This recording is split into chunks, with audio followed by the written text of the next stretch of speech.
Welcome back, everybody, to another episode of the Danny DeBrito podcast. Thank you all for being with me today. And it's another Monday. We're getting right back into it. We're working on ourselves. We're grinding. We're hustling. We're doing everything we need to do to be our best self.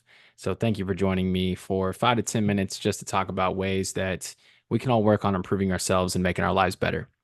So, today we're going to take a little bit of a walk back in time all the way back to 2018.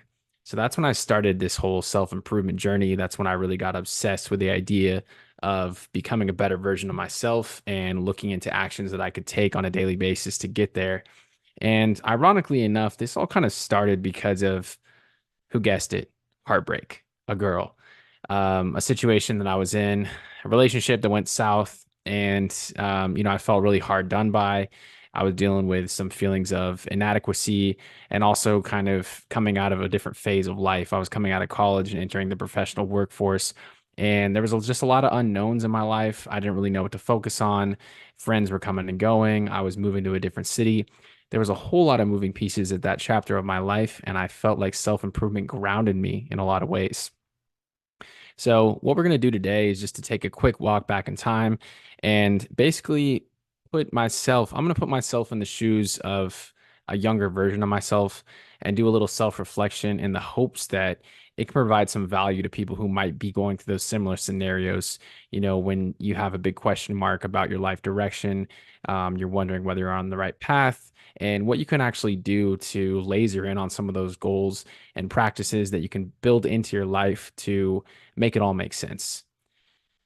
So, this is basically what I would do if I was starting fresh with my self improvement journey. Okay. Number one, the very first thing I would do is to have radical acceptance of my situation. This means that you accept the good, the bad, and the ugly. Everything that has gone into making you who you are, make it your fault, even though a lot of it probably isn't. A lot of it is probably due to your background, your family history, your environment. But to move past this first stage of self-improvement, you have to have acceptance of your situation and then the desire to better that situation.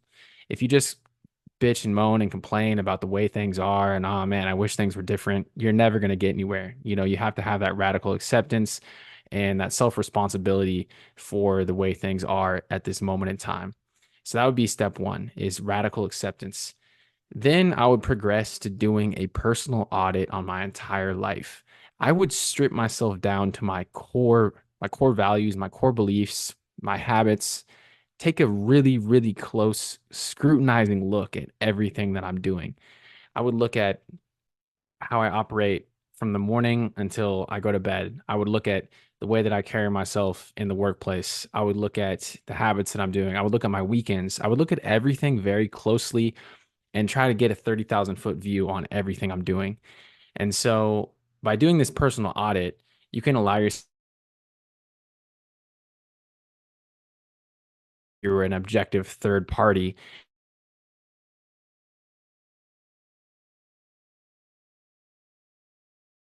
and just give yourself a solid review, and those will help you identify those specific areas to focus on later on. And so the key thing with this is to write it all down. Okay. So do the personal audit, but don't just do it in your own head. Make sure that you're putting those thoughts onto paper and you're capturing everything accurately so you can look back on it. Right. All right. So radical self acceptance and a personal audit that will allow you to break yourself down and understand exactly what you need to focus on and exactly what your strengths are too. All right. So once you have broken yourself down, you strip yourself to your core, you've done the personal audit, you know what you're good at, you know what you're not good at. Then the next step is to develop the roadmap, focusing in on the areas that you have room for growth in, and develop a specific map, a specific plan of action about what you're going to do and what you can physically control in your life to get better in those areas. And I personally always preach about 5 pillars of health. So I recommend identifying something that you can do to improve in the following 5 areas: mental health, physical health, spiritual health, emotional, and financial health. So by covering each of those areas, I found that it gives you a very well rounded, holistic approach towards bettering your life.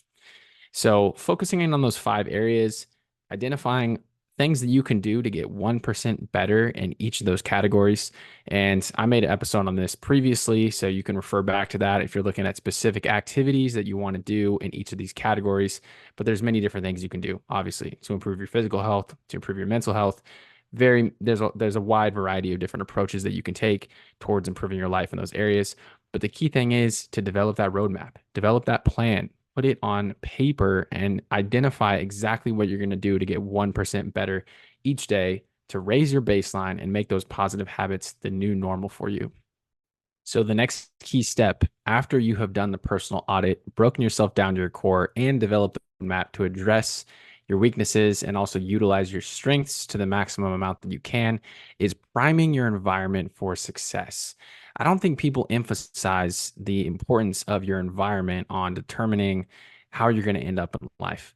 I know people talk about this in terms of your economic opportunities and, the educational opportunities that you have. That gets talked about, but what I'm talking about specifically is your local environment. So that means your desk, your workplace, your room, how it feels coming into your home. Like, does it actually feel like a home? Do you feel comfortable in the place that you're going to be spending the vast majority of your time? And when you're looking at holistically improving your life, we need to really hone in on these micro levels, because many times if I have a cluttered desk, it's going to lead to a cluttered mind. And if I don't feel comfortable in the place that I'm living, it might be a time for me to relocate. Or if I'm working in a specific location and I feel like I keep hitting a roadblock, whether that's in my office or whether that's my home office, I need to switch up the location. I need to switch up the setting. I need to go for a walk. I need to go to a cafe. I need to go anywhere else just so I can kind of restart the mental clock, if you will. And so by priming your environment for success, you're also going to associate many of the positive habits that you're working on with that environment. And so what I mean by this is by reducing the friction that it takes for you to get started on some of these positive habits that you've identified in your roadmap, you're going to be able to ease into those much quicker, and they're going to become part of your baseline. The more that you do these habits, the more that they're going to feel normal to you. And so a couple ideas around this is like a couple examples, I guess, if you will, is laying out your workout clothes the night before you start your next day. Setting yourself up for that ease into the morning run or the morning workout, and instead of having to grapple with that again in your mind. And this is all about habit formation and how you can hold on to those habits and make them a part of your life. But it really ties into your environment. Prime your environment for success, and the rest will follow. And the last thing that I would do on my self improvement journey, this is the most important one. This is the one where everybody gets hung up on, is the execution part of it. So when you're executing your plan, you have to have a mindset that you're going to see this through to the very end. You have to have a mindset based on longevity and perseverance. You can't just expect things to happen overnight. And as you're working on executing your roadmap and moving inch by inch, day by day towards those goals, it's going to ebb and flow just like the stock market. You're going to have days where you're riding high, you're crushing it, you've achieved every goal that you said you were going to achieve that day. And then the next day, you're down in the dumps, you're struggling to bring back your mental health to a good place. And, that's just the name of the game. That's how it goes. And so when you're executing the plan, you really have to have that long-term mentality. You have to be in it for many, many, many years. As I said, this all started for me back in 2018. I've been working on these things for 6 years now, and only recently am I starting to notice that I'm able to get into a flow state. I'm starting to operate on intuition in certain scenarios in my day job or when I'm talking with people and in my relationships. And it's been a long process. So you got to be in it to win it. You got to be in it for the long haul. That's a simple fact of the matter. And that's the only way that you're going to be able to execute your plan, is if you have that right mentality. So you have to have that to sort of round this all out.